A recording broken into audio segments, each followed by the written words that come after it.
Okay, so this is going to be a quick video about, the Keke Palmer versus Zendaya stuff. It keeps resurfacing, it keeps coming back, and I'm not quite sure if it's an issue necessarily with colorism, because I just feel like sometimes when it comes to lighter skinned women and darker skinned women, I mean, it is colorism because of the fact that I feel like lighter skinned women sometimes are getting poured into more than darker skinned women are.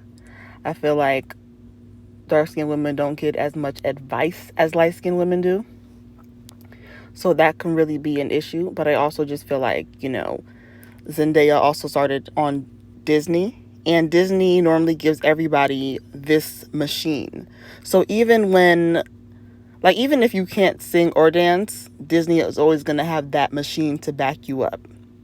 And Keke Palmer, she had movies that were produced by Disney, but she wasn't necessarily like, she had a few Disney movies, but it wasn't like, she wasn't in a Disney show the way Zendaya is. So I just feel like their careers are just completely different. And I feel like it is colorism to compare them, because even though Keke Palmer is very successful, which in my opinion, I feel like Keke Palmer is more successful than Zendaya. Zendaya does have more visibility. And I think that's why, Zendaya has a higher net worth. And people on Twitter were complaining about that. And they were just like, Keke Palmer should be up there with Zendaya. And I mean, I agree. In my opinion, I feel like she's more successful. So, I feel like she's also more talented. I feel like she's one of the, she's a young Angela Bassett. So that's just, completely different. She's done Cinderella on Broadway. She's done her own talk show, True Jackson VP, The Long Shot, Aquila and the Bee. I think it was also a barbershop or a beauty shop. She's also done like so much stuff. So I don't think that she should even be compared to anybody who's light skinned just because they have more visibility. But we also shouldn't really pretend that Zendaya getting visibility because of the way she looks doesn't have anything to do with colorism. Because the fact that Zendaya can get more modeling contracts and more modeling gigs is because of the fact that she's light skinned. But who knows? Maybe it's because she actually put herself out there a little bit more. Maybe she's taller than Keke Palmer. So who really knows if that's really the reason?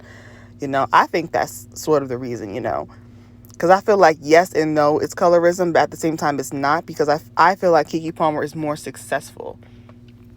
And she's done more. So it's like her career is popping too. But, Zendaya does have that visibility. So, I don't know. I just feel like, yeah, Keke Palmer definitely also, during that situation, I feel like she should have remained quiet when people were comparing her to Zendaya. Because she kind of ruined her opening weekend with the Nope movie. And it just overshadowed everything that she was talking about. And I also feel like, if people want to eventually start to pay you more, or they're complaining about how you don't get paid enough, you shouldn't come out and be like, oh, I'm not a victim of colorism. Like, I feel like sometimes dark-skinned women, we always try to be like, yo, I'm not a victim. I'm successful, I'm beautiful. And it's like, you could be all of those things and still be a victim of colorism. So you shouldn't like try to stop people from defending you. I think that Black women in general, we just have a hard time like being victims and being damsels in distresses. Like, it's okay to be a victim sometimes. We don't always have to be so hardcore, and we just don't always have to be that way. It's okay for us to be the victim and have people feel sympathy for us. I mean, I don't know. I mean, I might have said the same thing Keke Palmer said, especially if people were like talking about somebody else during my opening weekend of my movie.